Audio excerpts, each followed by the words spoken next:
Jesus. Welcome, nerds. Welcome, one and all, to another exciting episode of The Ravens Flock. Yay! My paranoia won't let me live. There it is. Saturday, April 17th. We are smack in the middle of April, and we've got a lot to talk about, folks. Yep. I'm your host, Jose Casabona, That's also right. host of the Wednesday Night War. Joining us live via Zoom meeting is host of Los Amigos Play, Angel Mendez, looking brighter than ever. Literally Hello, everyone. It is brighter good to than once ever. again be here. Angel, That's what happens when the computer is the only source of light in my room. I was about to say, Angel, you've got the first-gen PlayStation 3 light bloom going on your face right now, and I don't know whether or not that's a Yes. compliment. Casting the name of God, ye not guilty. And joining me on my right is... This stupid thing, hang on. Oh, God. I botched. Why do you keep That's pressing right. that button? That No. stupid thing right there. There we go. This motherfucker. All right. It's okay. Look at him. It's okay. As I was saying, joining me on my right is the host of the Black Files, the co-host of the Wednesday Night War, the man that puts it... There's no Wednesday Night War anymore. All right, the co-host of the Wrestle Rewind. I'm not co-host. I'm your Robin. The man who behind the production of all the videos that we put out every single week on the Ravens Flock channel, Mr. Juan Arouse. Thank you for that. I'm not really your co-host. I'm just the tech dude behind you, or whatever. You're my partner in crime. I'm not really Think a of it partner. this way. You're someone I are- talk to. You're the only person. I'm the Think only of it person you this talk to. Think of it this way. You are a survivor of the Wednesday Night War. You guys were down there in the trenches. Oh, right. The war. When the Was Yapa bloody. straps began to fly, he was by your side. All right. Well, I hope you guys are doing great. I'm doing great. I'm happily vaccinated. I got my first dose on Thursday, and all the achy tiredness has gone out of my body, so now I'm feeling back to normal. Yeah, except for the fact that we're all kind of getting a weird mental paranoia thing going on in our brains. Jose's got some of that. I've got some of it. Angel hasn't vaccinated yet, but he's still got brain problems, but that's usual for him. So we're just going to chalk that up to his inherent Exactly. psychosis. Yeah, no, He's exactly. living id. Yeah. But you know what? That's fine, because nevertheless, it has been a really, I really require good week. restraint. Now, before we begin, I want to thank everybody who has tuned in on the series premiere of Wrestle Rewind on Thursday. I know I've screwed up a little bit when I reviewed NXT UK. I promise, folks, I will do better next time. But for the most part, I think I did pretty well. Considering that you're basically redoing your Yeah. format from scratch, and you're restarting your show from the bottom up to the top, now you're here. So Yeah. what's a motherfucker supposed to do? There And are hey, always I just stum- broke the F-bomb. There are Oh, always well. stumbling blocks. And hey, and on the subject of wrestling, hey, last weekend was WrestleMania weekend, and I hope you guys enjoyed it. I know that it was a monumental success. They finally held it at Raymond James Stadium in Tampa, Florida, with limited attendance. The way they meant to, the way they were trying to do last year, but they wound up doing it in an empty building in the middle of Orlando instead. Yeah, exactly. And, Gotta improvise everything. And they split up the pay-per-view event on 2 nights. Night 1 ended historically with Bianca Belair being crowned as the new SmackDown Women's Champion. Bravo to her. Yay. And night 2 ending with Roman Reigns defeating Edge, a returning WWE legend, and Daniel Bryan, and retaining the Universal Championship. Yep, that Nice. it was rather fucky, to be perfectly honest. Like, you have to understand something, Angel. Roman Reigns was coming in as the bad guy. He was a heel champion, and Edge started off in one of the most beautiful, like, Cinderella moments you could imagine here. Basically, Edge had retired 10 years ago because he had spinal stenosis in his neck. Basically, he was forced Jesus. to medically retire. He was forced to say, okay, if I keep wrestling, I will die dead in the ring. His doctors had told him he cannot wrestle again. He was forced to give up the sport and the entertainment of sport that he loved so much. 11 years, dude. 11 years is a long those- time. For But those they of know you who 9 are years. It came educated, back at Royal spinal Rumble stenosis was what I had during my third car accident, the one that nearly killed me.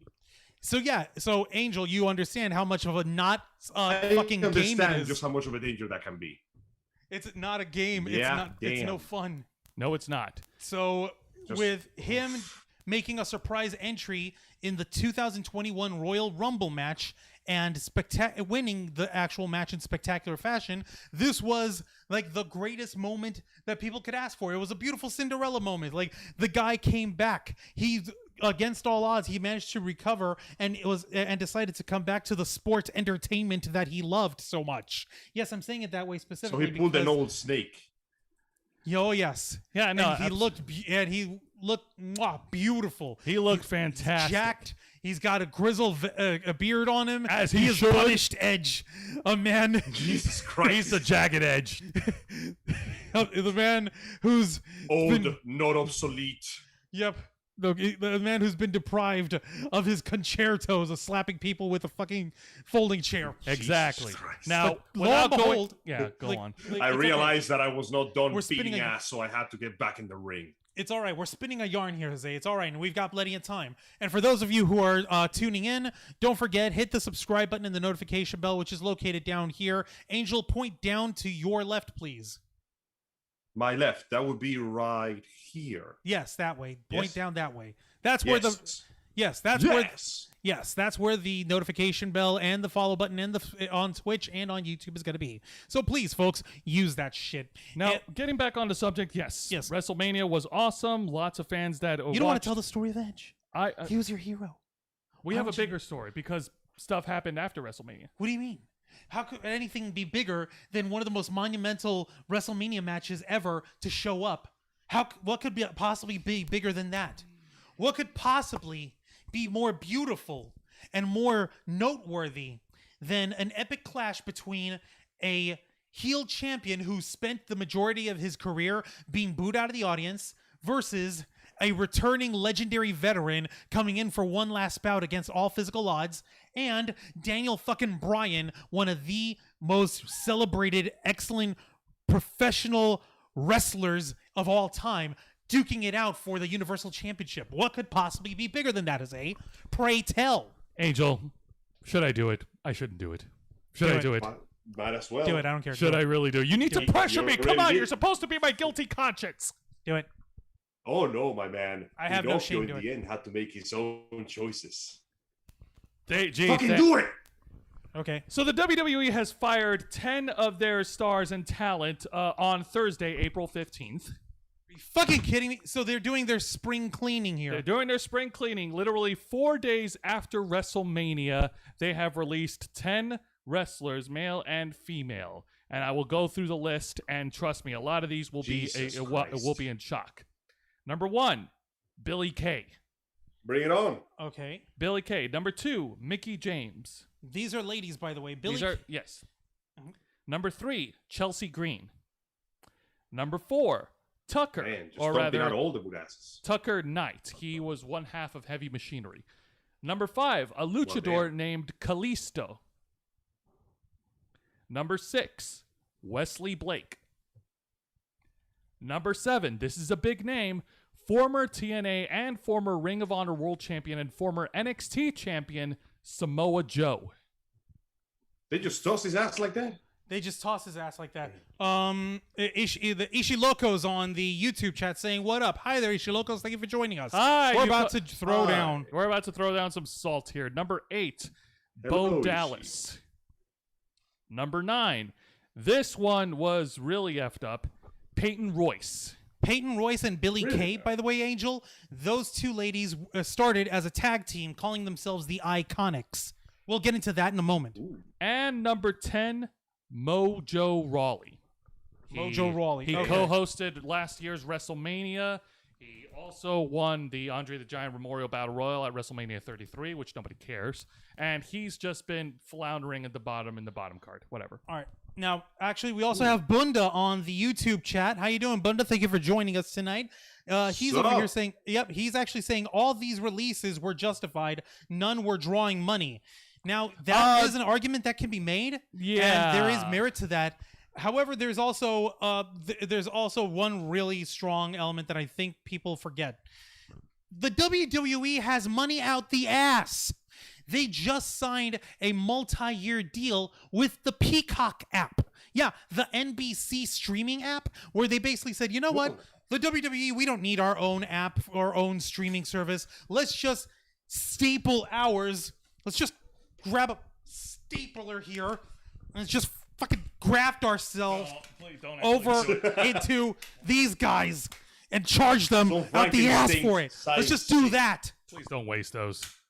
Well, that's the problem, though. The company is doing its job to make money, but that doesn't change the fact that based on their bookkeeping records, those 10 names are not making money, so they have to go. Yes, according to news sources that I've looked up, it was a joint decision between Vince McMahon and the Executive Vice President of Talent Relations, John Laurinaitis, to make these cuts due to budget cuts, just like that, due to money. Now, how much you want to bet that the definition of a joint is Vince just waltzing into the office and going, I want this team gone. I want all of these people gone. And the manager of relations is just going, well, you're making the decisions. There, that's the joint decision. Vince McMahon burst into the room, angrily moving his jowls side to side, and 10 people got fired because of it. Now, to go into specifics here for some of these, not all, let's start with Samoa Joe. Samoa Joe is one of the big names on the WWE main roster. Okay. He was featured in a high-profile main event matches with AJ Styles, with Brock Lesnar, of all people, with Roman Reigns, and other big names. Here's the part that people have been calling bullshit over the years. Samoa Joe has a legitimately wonderful independent wrestling background. He's had his shares of rivalries, wins, and losses, and all of which have been deemed the stuff of legend. They've been deemed like these beautiful matches. He started in Ring of Honor wrestling alongside CM Punk and alongside the burgeoning Bryan Danielson, Daniel Bryan. Yeah, like those two guys were like, hold on. Okay, Bunda on the chat was saying, okay, when's the last time you bought a WWE Samoa Joe shirt? Funny you should mention that. I've got one already, and I actually bought it forever ago. The problem is, why the fuck haven't they been putting him on TV? Oh yeah, that's right. Because the WWE don't think that he's worth being in the ring for, so they relegated him to commentary. And then when they couldn't stand the fact that he was doing well in commentary, they bounced him out of that role and then fucking fired him. Let me get in specifics here. Now, the reason why they put him on Raw commentary was because Samoa Joe had suffered multiple injuries ever since being called up to Raw. Like, he's been on wrestling on Monday Night Raw between 2017 till 2020. I think at the last I checked, like specifically, he had sustained an injury on his foot or his ankle, whichever one, and he was kept out of the ring for months. They relegated him into color commentary, which he did pretty good. He was even doing color commentary for WrestleMania, and then this past weekend, and then the next night on Monday Night Raw, he was removed from the commentary team with no rhyme or reason. And then a couple days later, that's when we get the news. Now, to get into a little bit of speculation, my theory as to why he was removed from the commentary team is that there may have been a dispute internally between the WWE executives and Samoa Joe about him getting back into the ring, but the WWE officials did not want to medically clear him because they saw him as a liability in getting himself injured again. Bunda on the chat's actually over here adding, not to mention he almost killed Tyson Kidd. He cost him his career. That was 2016. Yeah, that was years. But that's still one of those like that ouch still happened. Fucking moments. Yeah, that's okay. Yeah. You're not wrong. You can't hold that against him because it was genuinely an accident. It's not like he walked to the ring trying to commit murder. Point in case being, the fact is that you have a particularly powerful wrestler with an important figure. He gets injured, and instead of trying to put him into the ring when he recovers, you just cut him aside because the WWE is basically going by the rules of Nintendo. We don't need to take risks because we have enough big names that we can just keep posting the same thing over and over and we can still make money. I hate the fact that they did this, but I can see why they did it because from their point of view, it was essentially a corporate, okay, let's look at the numbers. These numbers are not looking too big. Gotta go. But I gave my years to this company. Well, you're not giving enough now. And you're appreciated for that. Thank you. Go. Bye-bye. Right. Now, noted and ignored. Now, on to the subject of Billy Kay, Peyton Royce, and Tucker. All three of them were part of the teams in the WWE. Tucker was one half of a tag team called Heavy Machinery alongside Otis, and these guys were over. They have the appearance, they have character, they've got the size and strength. They were big dudes. They were big fluffy dudes, especially Otis. He's a big chubby dude. They're big guys, and you don't actually get to see proper big guys in the WWE because everyone must be like a jacked supermodel looking dude Yeah, if on you're an not 8x10 motherfucker. Yeah, if you're not 6'5", and if you're not jacked up with a 6-pack, and you're not 275 pounds, then no one's going to take you seriously. Except, apparently. of course, when they have an actual literal underwear model in the form of Finn Balor, who's done underwear modeling in Japan, and they won't actually put him with anything proper in the main roster, so they're having him on NXT because he'll be the big fish in the small pond over there. Apparently, they don't even follow their own rules for that shit. Now, the point is, heavy machinery. I think that's the reason they do it is because he is a model and they don't want to risk breaking his face too badly. He needs to look good for the camera, as you see. Yeah, but like back on the subject here with these guys. First, let's start with Billie Kay and Peyton Royce. These two were over as a tag team. They started as a tag team in NXT, and then they moved over to the main roster, and they found success, culminating to WrestleMania in 2019 when they captured the WWE Women's Tag Team titles from Bayley and Sasha Banks. You have to understand something, Angel.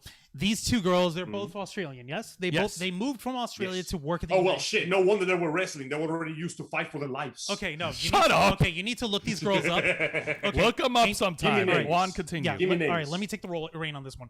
These two came up with the basically, they come off like annoying, like prissy jackass, like fucking Heathers from fucking high school. They're annoying girls. They laugh at their own inside jokes, and they think they're like the hottest, funniest comedy shit. And they were over because they were annoying and they were working the fucking audience of being just like, oh, these fucking brats, these fucking dumbass bitches. Dude, how dare they? They're making a mockery. Piss them off.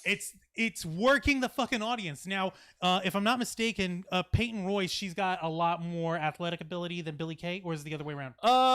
They're both equally matched, but the one that stands out the most is Peyton Royce, and that's when WWE made the decision to split up the Iconics in their latest draft in October of 2020.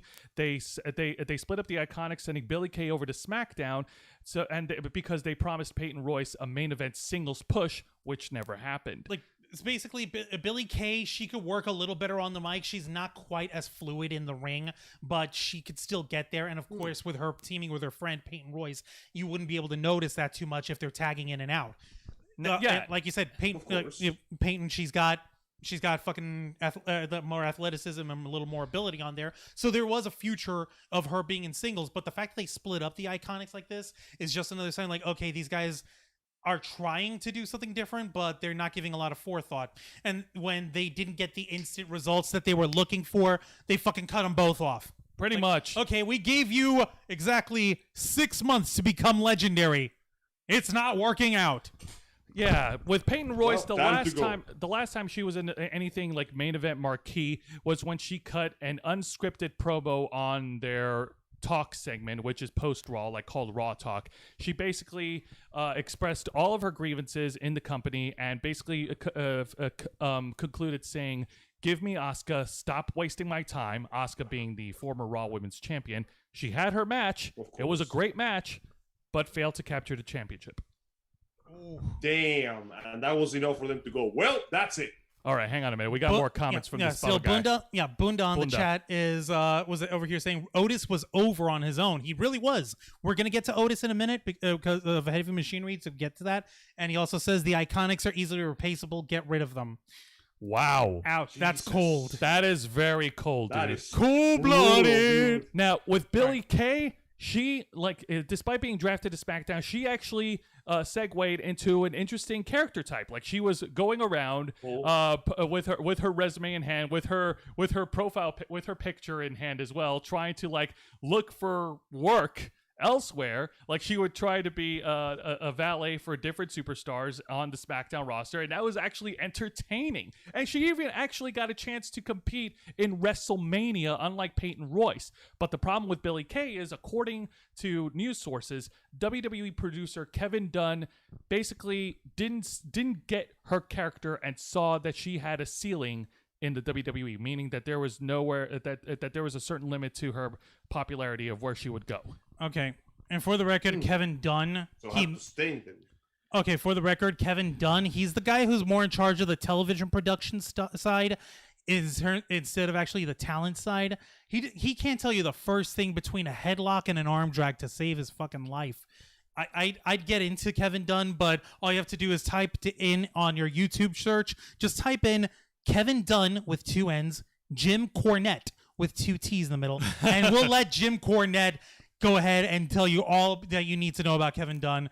Basically, the guy's fucking a dumbass. Why is he even in the business? But whatever. Now, another name I wanted to bring up real quick, and I know it relates to one of your favorite wrestlers, Juancho, Chelsea Green. Yes. Yes, the real life, I believe they're married now. Yeah, they're married now. The real life wife of Matt Cardona, formerly WWE superstar Zack Ryder. Yep. She was that guy. Yes. Chelsea Green had recently was called up from NXT to debut on SmackDown, but in her very first match, she had suffered, I believe she had suffered an arm injury of some sort, and she was taken out of TV for months, and she was actually doing well, healing, and she was ready to get back into the ring, but then this happened. Like, it's literally like, okay. The life of the wrestler is fraught with perils. Yeah, no, it's a fucking wreck. Like, here's what's up with and real quick, Bunda one more time on the chat saying Jim Cornette does a great Kevin Dunn impression. You're damn right. The guy's got fucking bucktooth Bucky Beaver thing. Yeah. We'll get into that another time. But That's like basically good. with Chelsea Green, she also started on the independent circuit totally on her own. She started off. She wasn't trying to start off as like a bikini model or anything else. She started off wanting to be a fucking wrestler. One of the most notable angles that she had was working at Impact Wrestling, where she had the persona where she would play off as the hot mess. I believe she had this one angle where she was actually engaged to a wrestler. What the fuck was this guy? What do you look like? What do you look like? I don't remember. Who was she going to marry or whatever? I don't know. And like he fucking stood her up in the altar. So she snapped. She lost her fucking mind, and she basically went crazy ex-girlfriend on every woman who went anywhere near him and like tried to get back at him. She had like her gear was half white lace with like this nice fucking like sash kind of thing over here, like a bridal gown, and the other half is like her purple and green like wrestling tights, and she went out of her way to look like her fucking wedding makeup was smeared every fucking time, and she went fucking ballistic in the ring. It was beautiful. Jeez. It was stupid looking, but it was beautiful and it was interesting. Yes, it was. The one thing that she did that was notable while she was in the WWE was something that I will never stop making fun of. She was the first like signee to the Robert Stone brand. Robert Stone was a wrestler. He went to the WWE. He's working as a manager. Angel, just picture like your stereotypical like entertainment publicist persona. Publicist Guido looking dude. Talent agent. Yep. Yeah, no, like I can think of that. Like all I need to do is like put a little spray of Jersey Shore on that shit and we're good. Actually, yes. Yes. Complete with brown leather loafers and no socks. As in, he wore his pants were the cuffs of the pants were high enough that you could see he's not wearing socks, and I hate that. I don't understand that. It's supposed to be exotic. It's not exotic. It is stupid. But let's move on. Basically, Chelsea Green just showed herself off as a premier athlete, which she did a great job. She did put on good matches while she was in NXT, and when they called her up to SmackDown, this fucking thing happens.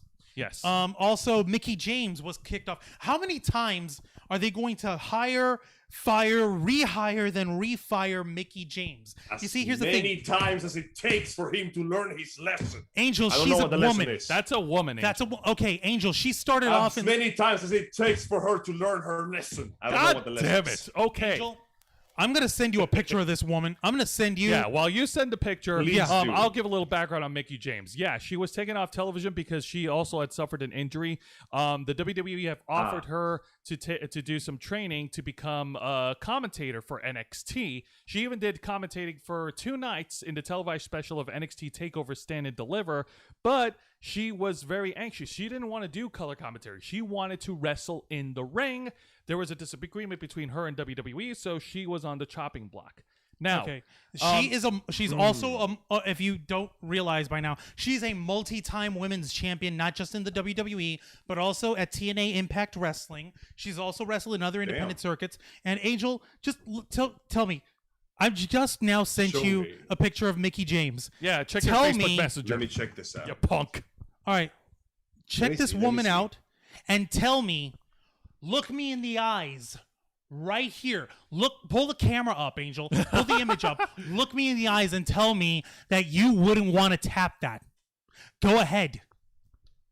Go ahead. Listen, I'm not gonna say no. I'm not gonna say no, but she looks like she could break me by flexing her abs a little. Good. Break me, Mickey. All right, God, bring okay. it back. Okay. Bring it back. My What? Put your boner. dick down. He's messing with the camera. Now, the slight good news for the wrestlers, despite being given a 90-day no-compete clause in their release, some of these wrestlers actually do have opportunities to go elsewhere. Mickie James, for example, she is married to current NWA World Champion Nick Aldis, so she has an avenue to go back to if she chooses to. She could go back to Impact Wrestling, or she could go join Nick in NWA. Now, Peyton Royce, she is the real-life wife of current AEW wrestler Shawn Spears. So, if All Elite Wrestling are so inclined, they could sign her up as well, and she could be featured on their programming along with Billy Kay.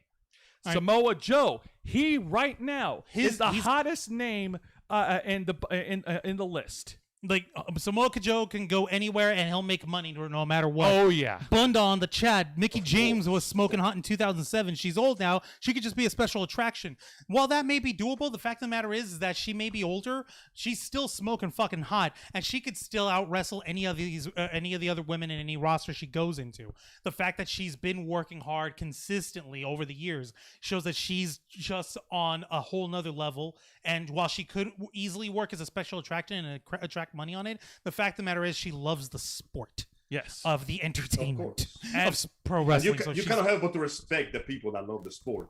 So I will say I'm kind of happy that even despite the fact that he's being let go, Mr. Samoa Joe ain't gonna lose his money anytime soon. No, the dude apparently is branching into voice acting.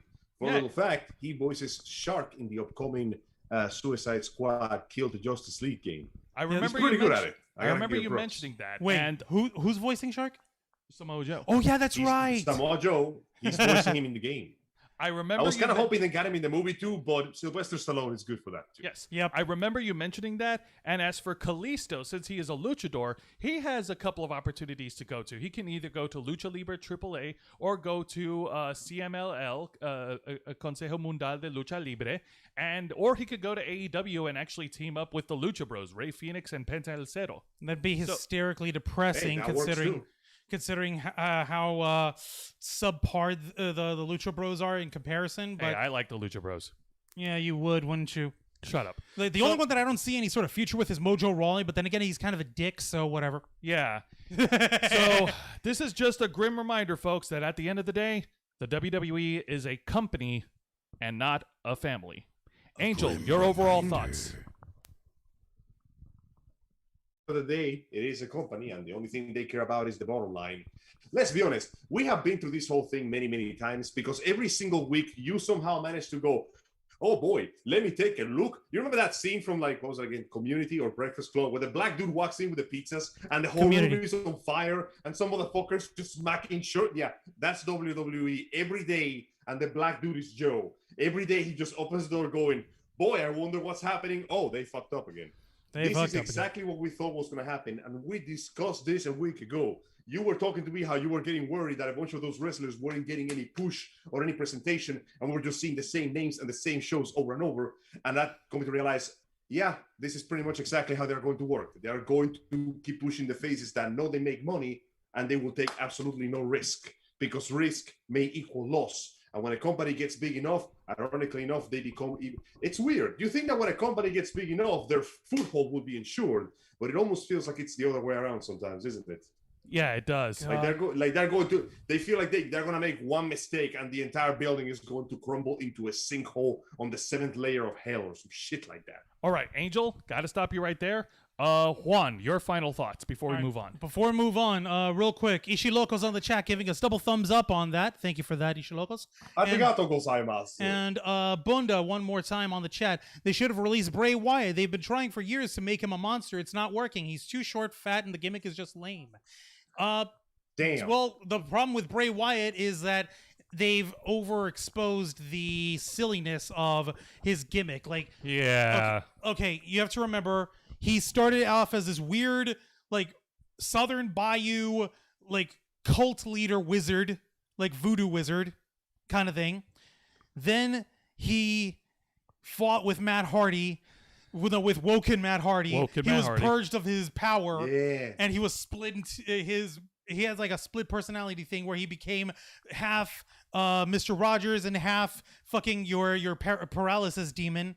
And then your paralysis demon just came up. He got set on fire by fucking Randy Orton, and then he came back with as extra crispy. I remember that. And now he came back as extra crispy Bray Wyatt. He's got Alexa Bliss, who on her own has a lot of personality and a lot of like ability, and they made her into his evil Harley Quinn, who's an 11-year-old girl in evil black goo makeup on her face now, and now he's. Sure.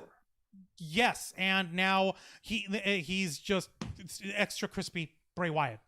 Yeah. So He lost at WrestleMania to Randy Orton. he lost. It wasn't like a gimmicky voodoo-y crazy match. It was just a regular wrestling match. 7 And he minutes lost. too. 7 minutes. He All was right. just on fire. Like, All right. no, So- I find that silly because people say that there's too much gimmicks with him. Like, okay, here's a wrestling match. No, we don't want a wrestling match. We want the gimmicks. Like, what the fuck do you want? You people are crazy. People are fucking crazy. The point with all this is, in my opinion, half of these folks still had a bit of gas left in them, and they probably should have been managed a little bit more easily. But like y'all mentioned, at the end of the day, the WWE is going to cut people off, especially cut them off at the nuts, especially after WrestleMania, because they're pretty scared of holding on to anyone they don't think is worthwhile instead of taking a risk, like you mentioned earlier. So now, when they're going to show in their next quarterly review, oh, hey, look at all the profit we made. They're really projecting forward the savings. Numbers. They're really just projecting forward the savings of keeping these people on contract. So it's bullshit. It's a numbers game. And really, Kevin Dunn has no fucking bearing on any of this. So I don't know why the fuck he involved at all. So Yeah. that's my fucking You opinion. don't understand Absolutely. one. If the number go up, then company do good. Me understand economics. Yes, we know I that. don't. And I don't fucking understand. And somehow I have a feeling that these cuts are not going to stop there. I'm going to certainly keep my ears on the ground because I did read a report that the cuts are going to continue going into the NXT roster. So I'll keep you guys updated on that. Good God. But thankfully, not Should be fun all. to see how this goes next. But thankfully, not all companies are run by money-grubbing jackasses. Some are just overrun with trolls and assholes and people who think they know Yeah. better. And a fan base that's rabid and stupid and thinks that they own the world because they have an opinion. We're talking about Twitter, by the way. Yeah. Today we're going to speak about the important case of social media and the dangers of parasocial relationships. But first, a little context. Surely many of you have known as the internet personality known as Lindsay Ellis, formerly known as the Nostalgia Chick. Back in the heyday, after some serious personal issues and some bad shit that went down, she left the channel Asum and started her own channel on YouTube where she does her own analysis and surprisingly insightful takes about movies and books that she likes. She developed a fan base. After all, she was well liked back in the heyday, and as a result, the fan base became very big. And then it became bigger and bigger and bigger until it became the greatest and the worst kind of fan base, the huge parasocial fan base. Oh, See, no. Twitter is what is known by the rational person as a crumbling hive of scummy and building. Kind of like the septic tank of social media. After Tumblr disappeared, all the escapees came over there and everything just got even worse, if that was possible. So, as we know, Miss Ellis has a bunch of stuff in her life that is awfully controversial. I'm not going to get into it. That is stuff that is discussed in the video she posted.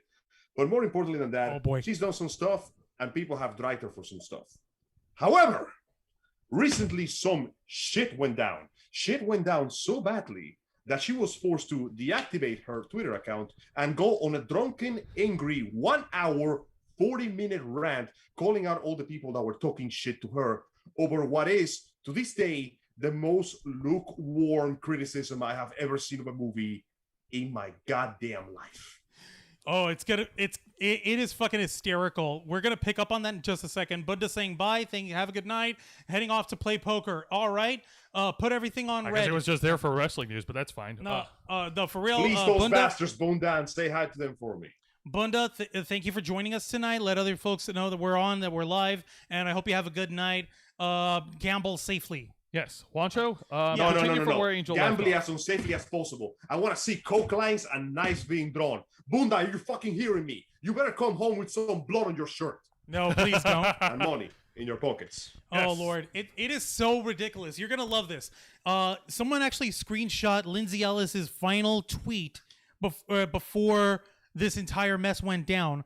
This is dated March 26, 2021, in which she stated in a tweet that will live in the most horrible forms of infamy and terror and deceit and monstrosity ever. Also watched Raya and the Last Dragon, and I think we need to come up with a name for this genre that is basically Avatar: The Last Airbender reduxes. It's like half of all the young adult fantasy published in the last few years anyway. Oh my God, that's not even close to racist. That's just not like that's just it. People were calling that racist and misogynistic and horrible and disgusting and destroying and the worst thing ever. And she's a scum of the earth and she's the worst person and she needs to be burned alive and we need to burn her and she needs to not make money and she needs to die and it's the worst thing ever and everyone has to agree, and if you don't agree, you're the worst thing ever. Yeah, but that's stupid. It was stupid. It's not even close to offensive. Angel, do you find that offensive? That's not offensive. A rational person will look at this tweet and go, "Oh, I guess she didn't like the movie." And to be honest, you know what the funniest thing is, though? Raya the Last Dragon came and went like a fart in the wind. That's the sad Pretty part. much almost no one remembers about the movie, and every single video I found about the movie is complaining about the fact that the plot doesn't seem to know what the hell it wants to do. Now, I myself had not seen the movie, but even if I had seen the movie and I liked it, ultimately, like, oh, well, shit, I guess she didn't like the movie because she feels like it's trying to be like Avatar: The Last Airbender. That's, hey man, that's like her opinion. But unfortunately, a bunch of her former fans didn't see it that way. And I managed to screenshot a few of those screens. I'm going to send them to you later. Yes. Dude, the things they were saying, you think that she put on a goddamn SS uniform, walked into the middle of a Jewish concentration camp and started screaming slurs. They are acting like she went into the blackest neighborhood in the world wearing that sign that Bruce Willis was wearing during Die Hard. You know the one. Yes, I remember the one. Yeah. Oh, no, to Chinese people. They were behaving. Obviously, when she went, no. They were behaving as if she was Edward Norton in American History X. You remember how Edward Norton was? They were basically acting like she was that motherfucking character. Which, by the way, you got to remember, Edward Norton isn't that character. People are able to differentiate that from his actual him being a bit of a douchey dude. And they're able to differentiate the character, but they can't tell the difference between a sort of like, okay, I guess that's one comparison. I don't agree, but that's fine. And she's burning babies and eating their marrow. Okay, no, I'm sorry. Idiots, unless she is citing or praising Mein Kampf, you have no room to talk. Stupid! Say that shit. Everyone is stupid! It's like, okay, we're not actually literally saying that, but go on. Unfortunately, I'm afraid that you are more correct than you think, my friend, because one applies to everybody involved in this. See, unfortunately, Lindsay took this shit very personally. It doesn't help the fact that, of course, eventually people began to ask, wait, why are they dragging her over this? Like, why are they dragging her over this when she's done way more questionable crap in the past? And she decided to address that in the video. And honestly, I really feel bad for her on this one because let's be honest, she was holding that bottle that said Writer's Tears, but let's be honest, that bottle got used. She was very clearly in a state of angry inebriation, and that caused her to say some really dumb shit on her part as well, to the point that in what I can only describe as an insane account, now make no mistake, I agree with 90% of everything she said there, because she was correct. The people that were once her most ardent fans genuinely turned on her over something incredibly innocuous, accused her of racism, refused to understand why that was not the case, and essentially just insulted her until she deleted her entire platform. Apparently, she made a new one. Best of luck with that. But she's still on Instagram. I feel like this got to her. Yes. Now, the problem is this got to her so bad that she ended up essentially flinging the blame everywhere, to the point that she said some stuff that counts very clearly in the stupid camp. Mainly, she fed the trolls. That's why I feel like, personally, making this video, while it certainly is a good idea to get your grievances out there, this is essentially a 1 hour, 40-minute troll feeding session. Because right now, if you look up that video, you know what everybody's talking about? What? Guess what everybody's talking about? They're talking about the fact that it's an hour 40 minutes long and that she broke it into chapters, and they're basically calling it, wow, this album is so fire, I wonder when it drops. No, it gets better. Now she has done the worst thing you could do when you're trying to make an angry rant. What? She has created memes. From now on, the term diet Nazi is now stuck to her for the rest of her life. Oh God. Yeah. No, she Listen, was calling make no the folks mistake, who were being I- assholes to her Nazis. But Angel, continue on. I understand the term where she's going, and I understand her anger. I do want to sometimes go into rants. But the moment you start comparing somebody to a Nazi, it's a good way to deflate the strength of your argument. I'm willing to forgive her because she was drunk. The two Jewish people that she pissed off by calling them that, even though they didn't particularly insult her, they're probably not going to feel too forgiving. And yes, they were actually Jewish. I think that's why she used the caveat of calling these folks diet Nazis, because they're basically being assholes, and like they're being proto-fascistic with how you must conform and you must do what they say you do, otherwise you're the worst thing, you need to be burnt alive and shit. But they only mean that shit in terms of social media, and they only mean that shit in terms of... That's the saddest part. Those two particular guys were not actually insulting her. As far as I understand, one of those guys, like, his great crime was essentially going, this is what his comment boiled down to, why are they attacking her over this? But unfortunately, she decided that guy had to go in there too, but that's another thing. The other problem is the fact that she apparently, not so sarcastic, into a extent of mild sarcasm, decided to forgive Movie Bob, who, as we know, is a certified creep and defender of euthanasia. But it essentially makes it come off disingenuous that she's essentially forgiving him only because the right people are insulting him. Oh, boy. That aside, though, I agree with everything else she said. They really had no right to attack her over this. They had no right to insult her over this. They had no right to lose their shit over this. And now the only thing left is a feature-length film of an angry woman in front of a camera with a bottle of alcohol and memes. Which is so really... it's just a fucking disaster. Which is really sad, actually, because for anyone with any sort of intellectual curiosity and actually wants to see into some of the details of the shit that Lindsay was saying, in there, she opens up a lot about past experiences that she dealt with in terms of her growing up, her going into college. Personal shit in there. Really dark shit. I'm not going to mention that because it's not my place. Also, Bunda left you a message, Angel. He said, no Coke, only if it's cola, if he leaves to go play poker. But that's another thing. You know what? It's about as toxic to you when you drink it, so fine. Good point. All right, so but she opens up a lot about these personal experiences that she had dealing with people who were physically abusive towards her, and that's not cool. And she opened up a lot. It's like if you're only paying attention to 100 minutes long diss track album memery, then you're not going to actually get the fucking point of what she was trying to say. I'm also trying to break this stuff down because I know that our buddy Andy Signor was curious about this earlier this week. I dropped in the link on this. He's like, okay, that's an hour and 40 minutes. I really don't have the time in my day to dedicate on one person's YouTube rant. So we're really breaking this down so you get a little more of a Cliff Notes version for you there. So I don't blame you. Here's the synopsis for you. I don't blame anyone if they just want to go ahead and roll it out, but to summarize it, she really did try and break down like every single one of the accusations that folks are using, like saying, oh no, she has to be removed, she has to be deplatformed and destroyed, she has such a long and dark history of all these horrible things she's done. And she like, okay, thank you, by the way, for actually taking your time out of your day to quote unquote make a list of all the horrible things I've done. That gives me the chance to tick them off one by one and actually explain them to you and actually give you context. And if there's anything on there where I did fuck up, I'll go ahead and own up to that. But if there's something that you're blowing out of proportion, I'll point that out too. So that was like, wasn't that like the chapter that said my list of sins or whatever? That's the one. Yeah. So like she spent that portion of her video rolling that out. So and that's where we got into the discussion of her bad experiences and shit.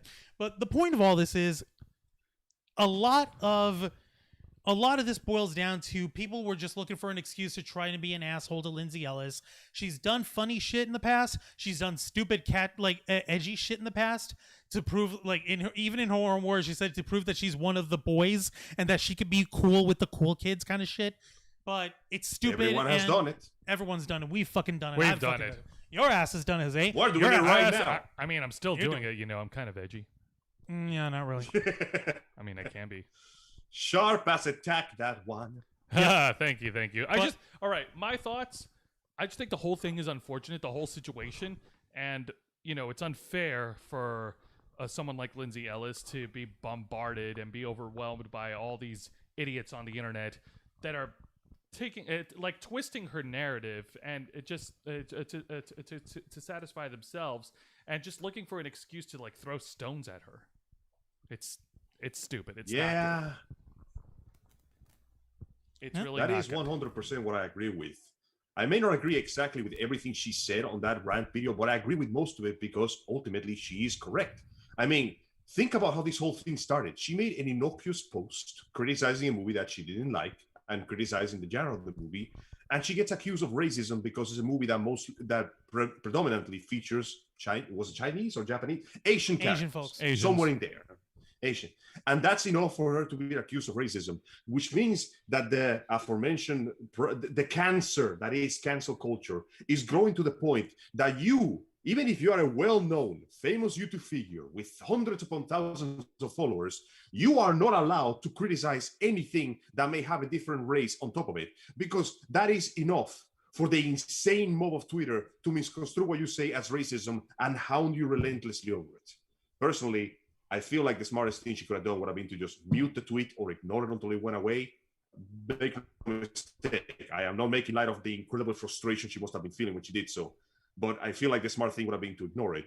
But ultimately, it boils down to the fact that you can't trust your audience anymore. You will never know who is watching you because they like your content or because they are looking for something to get mad about. There is people out there right now actively looking for a reason to be unhappy and bitchy about it. And unfortunately, she ended up on the back end. And what saddens me the most is that I know for a fact, I've seen their names before. Many of these people praised her previously. Many of these people followed her fervently. But the moment she stepped one toe out of line, she had to burn like a witch. So yeah, no, they deserve every insult she hurled at them because that is exactly how they behave. Yeah. It's fucking dumb. It is fucking dumb. It is dumb as a stump. We hear the Ravens flock. We experience the same, like not at that level, but we have experienced our fair share of viewers watching our stuff. Like it's hard for us to differentiate who's watching and who's just there to just troll. Like in the past, we had people bombard our comment section with a whole bunch of bullshit. I'm just gonna summarize it and say it's all a bunch of bullshit. It's a bunch of garbage comments. And somebody going out of their way to make a bunch of fucked up like Twitter, like no YouTube accounts, say like calling themselves Jose Casaboner and putting like, oh, the Ravens flock is stupid, and try to downvote us into oblivion. It's stupid, and quite frankly, those are not the people that I'm concerned about. Those are not the people that I care about putting our content out there. The people who have subscribed to this channel, who liked our page, who are following us on every social media outlet, those are the people that I care about because they have stood with us and they have followed us and they are interested in what we have to put out every single week, and I am damn proud of that. That sounds familiar there, John Boy. But you know what? But is it? But it's not wrong. It's not wrong. No, 100% truth. Exactly. Yep. Now, I did want to bring up one little story real quick before we move on. Yeah. I was gonna say, like, I was waiting for that because that was my segue earlier. Like, not all companies are bad. Okay, my bad. I thought you were trying to get us in with this. Okay, well, I know it's all right. All right, go on. Real quick, I did want to give you guys an update on something that we've been keeping our eyes on. This is a little more local, but it's still geek community. It's still geek culture related. For all our Florida audience who are currently watching. Yep. There was an update published yesterday, being Friday, the what is it, 16th? Was it? Yeah. It's Friday the 16th, yesterday. Published by the head of MetroCon, Alex Craddock. It was published on the MetroCon website. Basically, I did not hear of this. Oh, basically, it's a State of the Union kind of update on how they're going to be planning on working here. I'm actually going to go ahead and read this off for you guys. And this reads off, and if you want to read this on your own, just go to MetroCon's website, metroconventions.com, and click on the purple banner on the top that says, click here for the most important info regarding COVID-19 2021 planning and more. The update reads, and I quote, Hey folks, I did a Facebook/Instagram live stream several weeks back answering a lot of questions and wanted to post it here for anybody who didn't get to see it. Yep, that live stream is still on the MetroCon Facebook page, and he did go ahead and post it at the bottom of this text over here.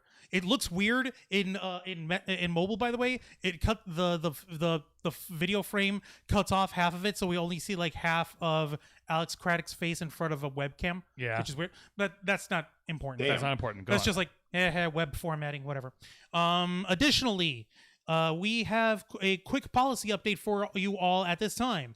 We have instituted an internal policy that all staff, cast, and volunteers for the convention will be required to be vaccinated by July 1st, 2021 to participate at MetroCon 2021 to ensure that any mandatory interactions with staff/volunteers/ etc. throughout the weekend are as safe as possible. We will continue to update policy as necessary and as advised by healthcare professionals. Thanks for your patience as we continue to move forward. Signed, Alex. Now, that's not bad. Okay, Damn. So they're basically looking forward to getting whoever is going to be volunteering for the convention, whoever is going to be working as staff, or anyone who's cast for their main premiere shows. They want everyone to have their vaccines completed by July 1st. So right now we're April, May, June.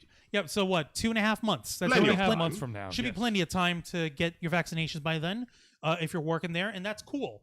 One concern that came up while we were discussing this, and while other folks have been discussing this online, was, okay, is this going to be extended out to vendors and Artist Alley folks as well? Namely, because they're also front-facing with the attendees. So that's something that should be probably considered. I don't know. That's probably something that hopefully the MetroCon staff are also in the middle of deliberating. The only reason why I know that this is like kind of a hard issue on our end is because the last time anyone in Florida tried to do any sort of fucking convention, you remember, it was in January. We talked about this down in Miami. Yep. How there was this fucking convention over there, and they decided to not have social distancing, not have any staff or the vendors have any sort of like social distancing or any work on vaccinations if they were older. And what's even worse is that there were COVID cases that popped up out of that convention, springing primarily from vendors and artists who had COVID and came to the convention anyway. Yeah. So how ironic. You would think that it would have been from the actual cosplayers who spend most of the time in their stuffy, difficult costumes, but nope.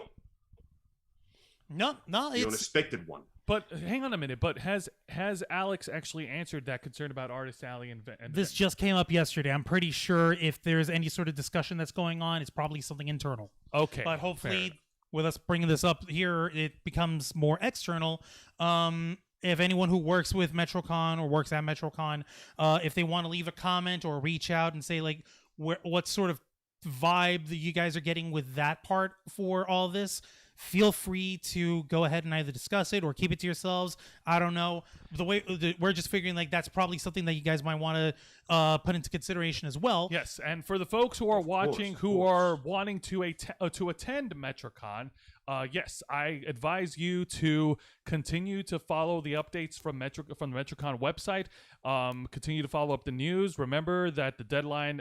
Remember that July 1st is the deadline for the staff and cast. But Staff, for the cast, and volunteers. Staff, cast, and volunteers. But for the attendees, if you wish to go, I mean, if you want to go, I strongly recommend that you not only get yourself vaccinated, but also continue to follow CDC guidelines, because while social distancing and masks, and yes, because while you're safe and you're doing your part for the community, you can't account for the mass number of people, the number of attendees, because for all we know, they're not doing their part as well. And you got to remember, we nerds can be pretty funky. We have a bad time trying to keep ourselves hygienic without a pandemic in our midst. However, if you feel compelled, if I you don't know. Wait. What is this we? What is this? Are we talking French now? Because I know for a fact you motherfuckers bathe, and so do I. All right. We're making more of the fact that there's so many goddamn people that you cannot keep track of every single one of them. It's impossible. Sacre bleu. But if you don't feel that it's safe enough to go out in public, to go to a convention, then you're fine. Stay right at home, continue doing what you're doing, and no hard feelings. Absolutely. No That's one's how going it to be. blame you if you don't attend the con. And it's not the end of the world if you don't attend a con. We want people to come back to cons, and we want the con scene to come back. We just got to be smart about this shit, like we've been saying. And I'm glad to see that the convention staffs, especially the convention staff at Metro, since that's the one we're primarily discussing, are taking this stuff seriously. We're really happy about that, and we are very glad to see that that Alex and his crew are putting the safety and well-being of the attendees as their top priority. So thank you for that. Yes, indeed. Thank you very much, Alex, Yes. and thank you very much, staff. All right, folks, now to go ahead and turn our tables over to Angel Mendez. Now, Angel, I believe you have a couple things you want to share with us. Why don't we start with the Sony purchasing Epic Games? They didn't purchase them. Wanting to purchase. No, they didn't want to purchase them. All they did was they said, "Hey, Epic Games, you want $200 million? You want $200 million? Yeah. Oh, so they're offering. You want no, not offering. Not even off. What are they doing? Are they baiting them? No, like here, $200 million. Just Yeah. You know what? Angel can describe it better than me. happening. Angel, take over. So to put it simply, pay attention there is to him, a shady. There is a deal of some sort being passed between Sony and the Epic Games Store. As you know, the Epic Games Store went into some serious controversy lately because that whole deal with the Apple and the fact that they broke terms of service because they did not want to pay the 30% that was required for the whole hey, post your things on our format, you gotta pay a certain amount.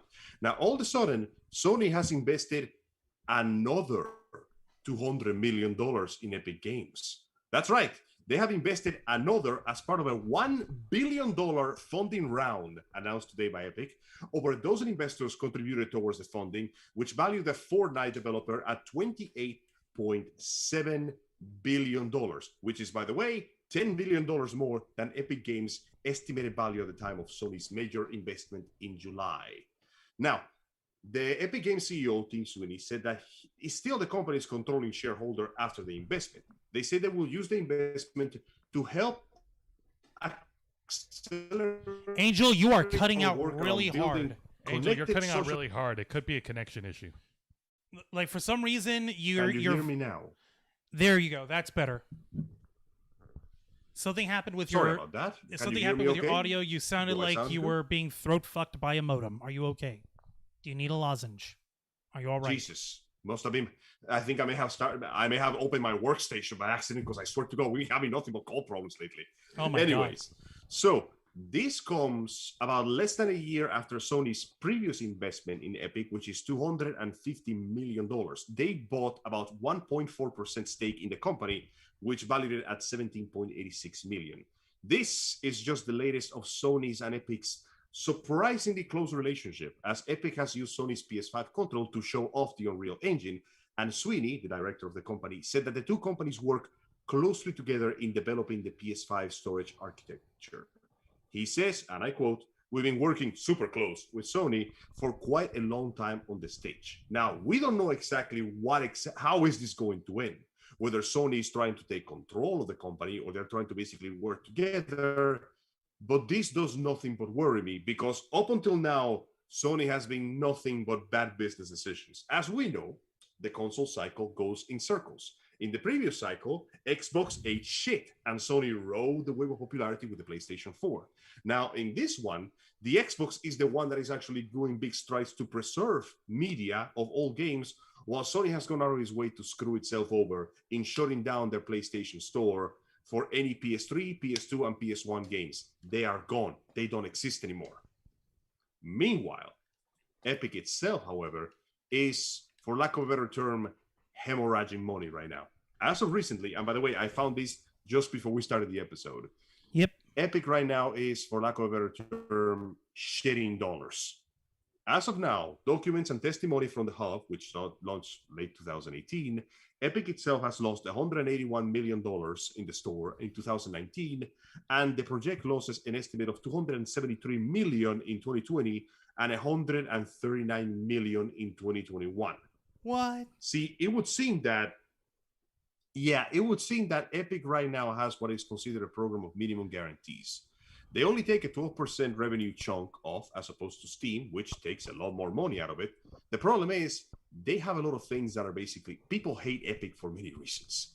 Let me give you the short version of it. Fortnite. Forced third-party exclusive. Fortnite. No. If anything, that's the one thing keeping them afloat. No.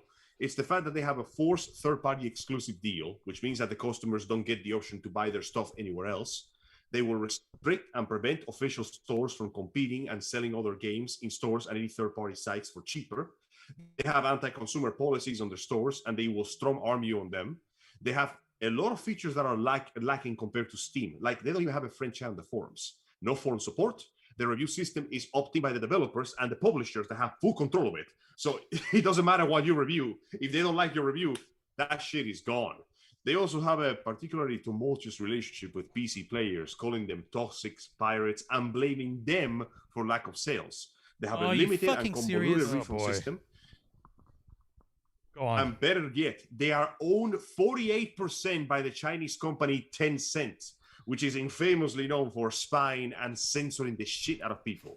Free the Uyghurs. To collaborate with Tencent to sell Epic Games. Can you free the Uyghurs? Information to them. Can you free the Uyghurs? No, Epic Games. Censor for racism. Get out. Nope. Free the Uyghurs. Forever. Be gone. See, I guess I'm glad in a way. Listen, man. I really miss my Uyghurs. All right. No, the Uyghurs. That's the Western Chinese / like Muslim population that's being set up in freaking camps over there, man. Yeah, it's kind of a big deal, Angel. Oh yeah, no. See, at this point, any company that works that well with China is already falling onto the shit list side of the world. So unfortunately, we have Sony. Okay, so let me see if I get this straight. In the last few years, Sony has purposely gone out of their way to shut down their Japanese studio and concentrating themselves in California. Good luck with that shit. They shut down their digital store for PlayStation 3, PS4, PS1, and they're funneling cataclysmic amounts of money into the Epic Store, which has been nothing but bad news for anyone that gets involved with them. Can someone please tell me what the hell is going on in that office? I can't begin Explain it to me. Oh, wait. There's more. What? There's more, and it gets better. Go on. Well, first off, you guys tell me what you think of this shit, because right now, PlayStation, that used to be the giant of the games next to PC and the winner of the previous console war, seems to be coming a little short. How are you guys feeling about this? Okay, so, Angel, you and I had a conversation about this, and we went into a bit of a speculations ourselves as to why Sony would do this, so why Sony would involve themselves with Epic Games. I gave you my theory. I'm more than happy to share my theory right now. Go ahead. My theory is simple. I think it all has to do with the concept of, acquisition. If they don't acquire Epic Games, somebody else will. Because recently, Microsoft has locked down all the Bethesda games for the Xbox store, and they bought out Bethesda. Now Bethesda is a studio of Microsoft. Yep, and if Sony passed up this opportunity, this would be an opportunity for Microsoft to lock down another studio for Epic Games to add to their Xbox store. But there's one little problem. Go on, Angel. No, go ahead, Juan. I was going to say what I was going to say. I was going to say, if the majority, like that 48% majority holder is Tencent, of all things, and they've got Chinese money backed into that, Microsoft couldn't begin to compare to try to buy the fuck off of Epic Games. That would be as if the WWE tried to buy out Impact, like tried to buy out Impact Wrestling, which they could easily do. Whereas it would be as if All Elite Wrestling was trying to buy the WWE. There's no fucking way. No. In this instance, WWE being Epic Games, it's way bigger than either one of those two. Like Impact and AEW are closer in tier, but they're still leagues apart in terms of financing. But neither one of them could really touch Could really touch Epic Games.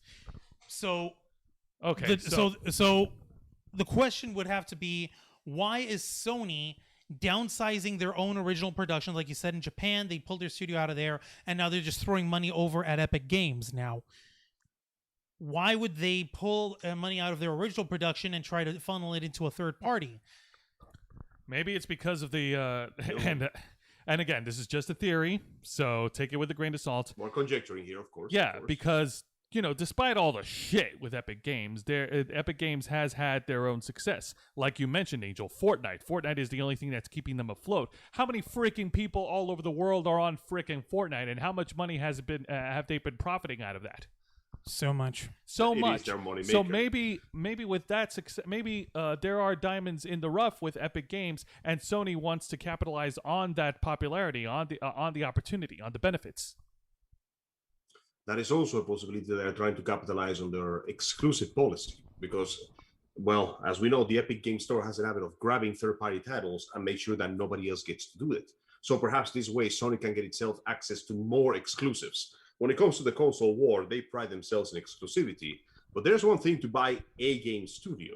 It is a different thing to try to buy an actual sales store service. Like Epic Store is not a studio, it's an actual service in itself.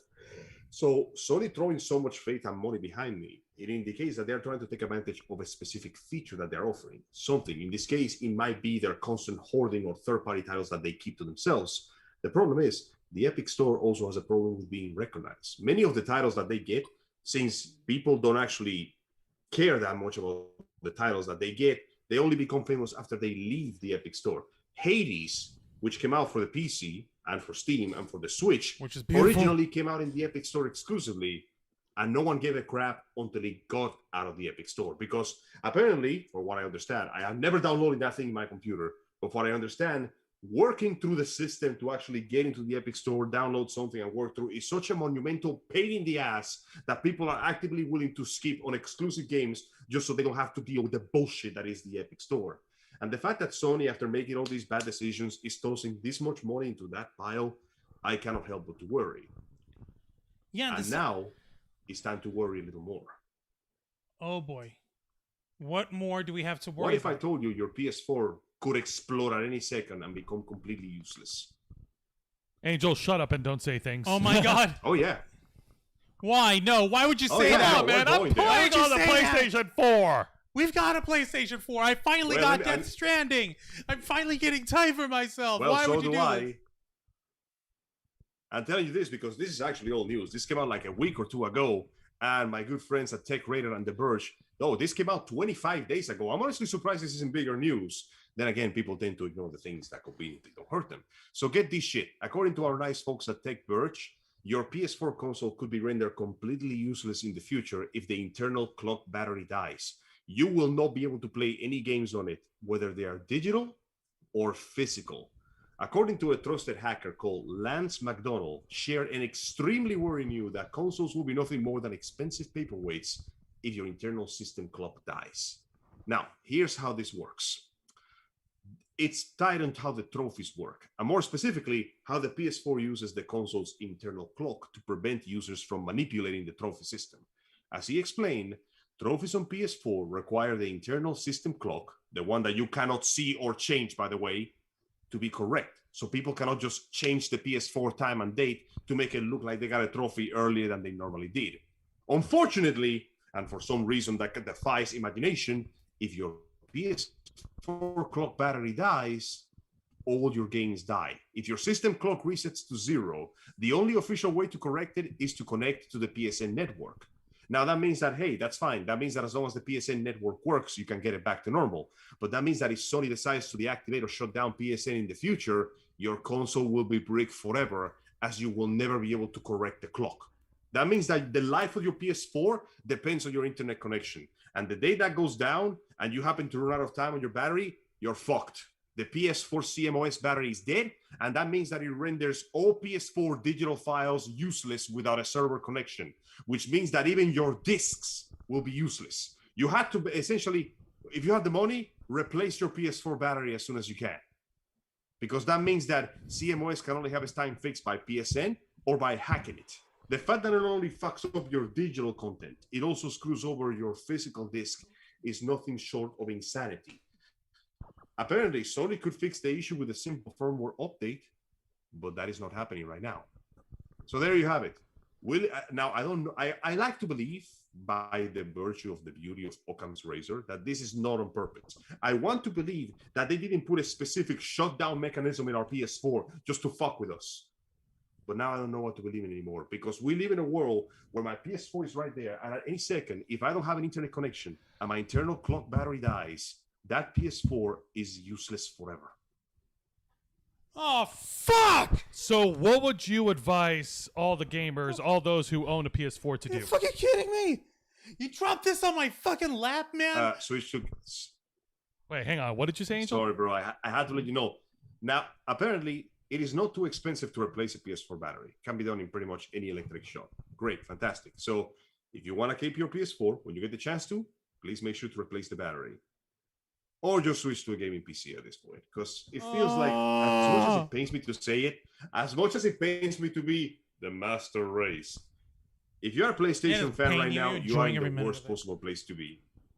You are in the... No, I am not. I am a PlayStation fan, and I am suffering greatly here because, dude, I had some very good experiences with the console. And it feels like it gets worse every cycle. First, Xbox is blasted by their anti-consumer policies, which they roll it back. And now Sony is doing everything they can to make themselves the most disliked platform in the entire goddamn world. Nintendo is on the side doing its own thing. And apparently they're just still doing their own thing. Xbox has not released a single game, but they are going out of their way to tell you that they're going to preserve the old games. And meanwhile, we got Sony over here who just pulled a gun, loaded the clip, cocked it back, put it at his foot, and they haven't stopped pulling the trigger for the last 3 months. Jesus. All they have to do is drop a patch to fix this crap, by the way. So let me get this straight. This entire ordeal could be fixed with one firmware update by Sony. They could fix it now if they really wanted to. And we could actually have the PlayStation 4 continue operating like almost like without any end. But at this point, they're choosing not to do anything, or they don't care enough to try. I think that this needs to be it needs to be known by all PS4 users that this problem is apparent, and if they want to keep their PS4 and if they want to continue playing their games on it or keep using the console for any other reasons, I think they need to reach out to Sony. They need to reach out to the PlayStation Network. I think the more people that address the problem, the more likely chance that they'll respond. There's one problem with that line of thought, Jose. As Tim Buckley, the dubious creator of Control-Alt-Delete, had once said, "Fuck pants, we're Sony." That is pretty much all we're getting. And don't forget, see, normally I would call Juan on being such an extremely bitter take, but he's 100% right, because we have just received pretty much solid proof that Sony doesn't give a shit. Do you have a PlayStation 3? I hope you're not trying to access the shop. No, I haven't been able to play my PlayStation 3 forever. Those games are gone now. If you have a PlayStation 3, you cannot use their digital store. So that means that the second the console goes far back enough in the generational gap, they will quite simply forget it and suspend all support. So let me ask you something. What happens when the PlayStation 5 gets big enough that they have to concentrate specifically on supporting it? And they decide they don't give a shit anymore about the PlayStation 4 store. Oh, man. They can do it. They can do it. They have done it. We just saw them do it. They shut down the PS3 digital store. Those games are gone. You're never going to find them through that method. And guess what? The physical copies, you ever seen how expensive a Marvel vs. Capcom 2 Yes, I have. Online? Yes. Okay, best case scenario. They are doing everything they can to justify the piracy they've been fighting this entire time. Best case scenario that they could try to do is okay, by the time they get around to whatever PlayStation 6 might wind up being, I'm pretty sure that it's just going to be a jet black obelisk and a rune stone that you have to have implanted into the temple of your head in order to access and play with it. I don't know what the fuck they're going to do. Sacrifice to the elder gods. Man, you know what? No, that's it. Yeah. I'm trying to say, best case scenario, they won't do that to the PS4 until after they have rollout for PlayStation 6. Best case. You know what? That's it. You know what? fuck it. There's other forms of entertainment out there, Angel. All right, we don't need consoles or computers to entertain ourselves. We can stay low tech. We have other low tech entertainment. We have board games. We have dice. We have Pokemon cards. Do we have Pokemon cards? Right? Please tell me. We used to have Pokemon cards. What? Angel! Not anymore. What the fuck? Okay. So, No! fun facts. Fun fact. God. Here's one of those things where I guess this is what could be described by the iconic words of DJ Khaled: suffering from success. No! So, Go on. Say it ain't so. Go on. Skipping away from the problems of PlayStation before I come back to them eventually. Recently, there has been a bit of a... This is not that recent. This has been going for some time now. Well-known streamers have been purchasing hundreds upon thousands of card packs of Pokemon. And that includes, well, trying to get the holographic cards. And this has resulted in a hilarious little thing. Let me look this up real quick here. Oh, no. Because this is some funny shit. See, a bunch of streamers have been buying a ton, and I mean a ton of packets, and I mean a shit ton of packets of cards, just so they could get the shiny ones. Now, these streamers make a shit ton of money to their revenue, which means that, hey man, whether you like it or not, when those dudes make money, people know about it. And then complications happen. See, it appears that when you are buying so many cards, you start to turn the price marker a little shitty. And as a result, rare cards that used to cost like 20 or 50 bucks begin to steadily increase, jumping from 50 to 250 to 300 to 375 to 425 to 550 in a period of 24 hours.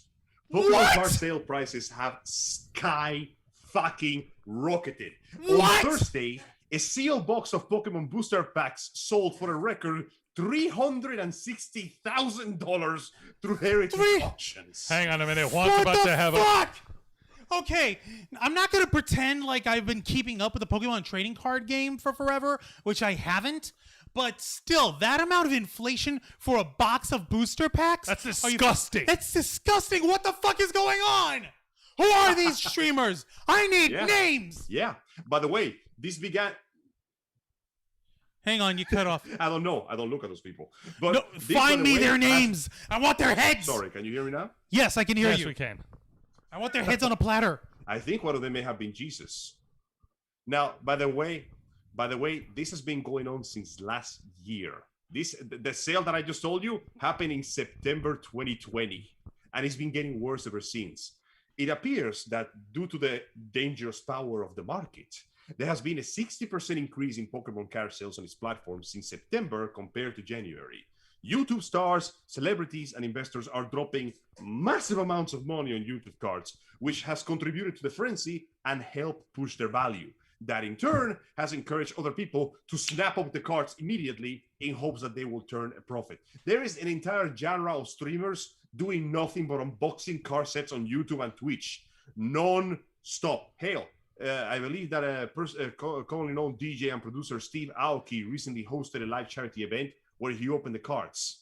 Controversial YouTuber Logan Paul himself spent almost $300,000 on the stuff, while the rapper Logic dropped $226,000. Oh my god! Oh my god! You mentioned Logan Paul. I know him. Shut the fuck up! I know you were gonna say he was at WrestleMania. I need to punch him in the throat. I don't give a shit how much he boxes. Ain't nobody stands up when you got a fucking solid punch with brass knuckles in the fucking throat. No, fuck that Logan Paul. No, motherfuck y'all. We're trying to catch them all, not have you catch everything, motherfucker. No, that is not how you do it. That is not how Pokemon works. Pokemon is for the kids. Looks like Wu-Tang. Looks like the real Pokemon master knows how much money you had in your wallet all along.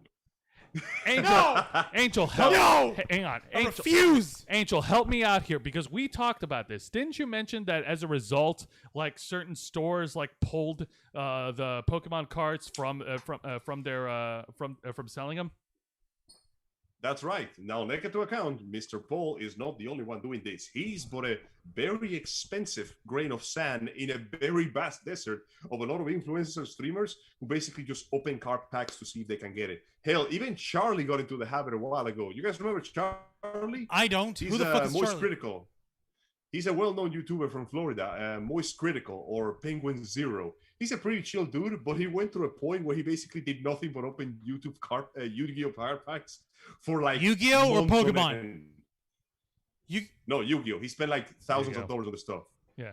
Then again, the dude has like the second largest collection of sex toys in like the entire United States. So I'm not gonna go to him and complain. I don't want him to buy like a horse deal and smack me with it. So But point in case is, this got so bad that several stores like Target or Best Buy and even Walmart began to actively limit the times and the amount of cards that you could buy because they knew that somebody was going to show up and clean up their entire stock. So there you have it. Of Is all this the why things I to don't come see back, Pokemon exploded. Is this why I'm not seeing? And yes, that is the reason you don't see Pokemon anywhere anymore. No, like I'm not seeing Yu-Gi-Oh cards either. Like what the fuck? I'm not seeing it. I still see Yu-Gi-Oh, but with less frequency. And Magic the Gathering is still there because I'm guessing they don't go for trading that often. But Pokemon, you notice how quickly it just disappear from the shelves all of a sudden? I have noticed. What the fuck? Is that because of these guys? It's because of these exactly guys. because of this. It's fucking Basically, stupid. every big influencer and streamer in the world that decided they were going to get themselves some rare cards with their massive amounts of disposable income has inadvertently driven the market into a frenzy. They have increased their value by virtue of buying so much of it. It has become nearly impossible to find. Fucking ridiculous. Man, And remember when the worst thing we had in Yu-Gi-Oh? Remember when the worst thing we had in Yu-Gi-Oh was Tour Guide to the Underworld with her triple-digit prices, and now we got motherfuckers dropping a fucking country's GDP just to get a booster pack of Pokemon. God, no! Whoa! This is fucking ridiculous, man. oh man. I can't take this. Welcome to the internet, where insanity has become the norm. No, I want and names. I want places. I want faces. Well, what are you gonna do? I'm gonna fucking deal with them all. I don't give a damn. We may be broke YouTubers, but I've got standards. We've got fucking rules. And one of those rules is you don't monopolize the fucking Yu-Gi-Oh or Pokemon trading card games. That shit is for the kids. Woody whoop! Motherfucker, I'm gonna go Jay and Silent Bob on their ass and drop them like it's hot, man. Yeah, seriously, this is so freaking insane. It's like the freaking comic book guy from The Simpsons trying to acquire every rare It like. kind of is. Isn't Yeah. it? The problem is they had the money to get away with it. Imagine, if you will, a Pokemon trainer walking through the wilderness with a gun that only shoots money. And he just bribes every single Pokemon to follow him with money.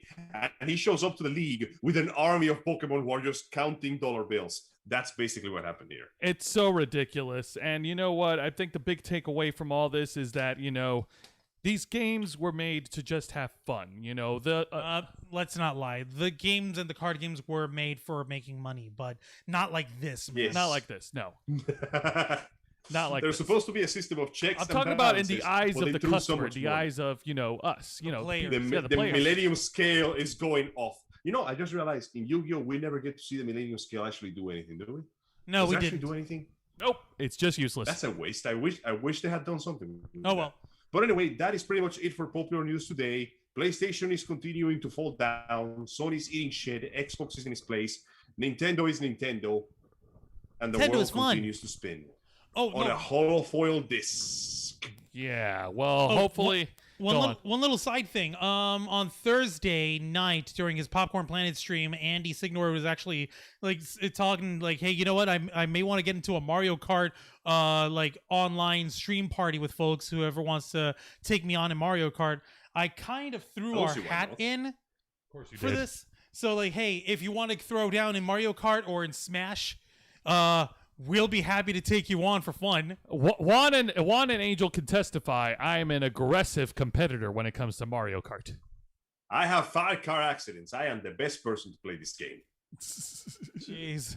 But no, that's something we will take up of. And man, hopefully next week we'll have some more awesome things to talk about. But I think this pretty much wraps up this edition here. Folks, if you're watching, thank you very much for watching. Thank you very much for chiming in the comments. We really do appreciate every viewer, every listener out there. And Yeah, just want to remind everyone that the series premiere has already come and gone. Wrestle Rewind is in the same time slot as the Wednesday Night War, 10 p.m. Eastern on Thursday nights. I'll be reviewing NXT, WWE NXT, AEW Dynamite, WWE NXT UK, and Impact Wrestling. And trust me, folks, it's going to be fun. It's going to be awesome. And I think there's pretty much not much else to say. Juan, plug us away. All right. Thank you very much, ladies and gentlemen, and everybody in between for watching this week's live stream edition of The Ravens Flock. Don't forget to hit the subscribe button and the notification bell if you're watching us on YouTube. And, of course, hit the follow button on our Twitch channel if you're watching us on Twitch. We simulcast this program every Saturday night from 7:30 p.m. Eastern Time to 9 p.m. Eastern Time. And we are here to discuss everything and anything within the convention community, within geek community, with what's happening in your world, in our world. And we try to work our best ever since 2013 to work hard to make your voice our mission. We ask you to once again continue to follow us on Facebook.com/TheRavensFlock, Twitter.com/RavensFlock13, Instagram.com/TheRavensFlockOnline, Twitch.tv/TheRavensFlockOnline, and of course hit the subscribe button and the notification bell on our flagship platform, YouTube.com/TheRavensFlock, home of the Black Files, Los Amigos Play, the Wrestle Rewind, and the Ravens Flock. All right, folks, thank you very much for tuning in on an exciting April 17th edition of our flagship show. Nerds all around the world watching, we are the Ravens Flock, and we are out.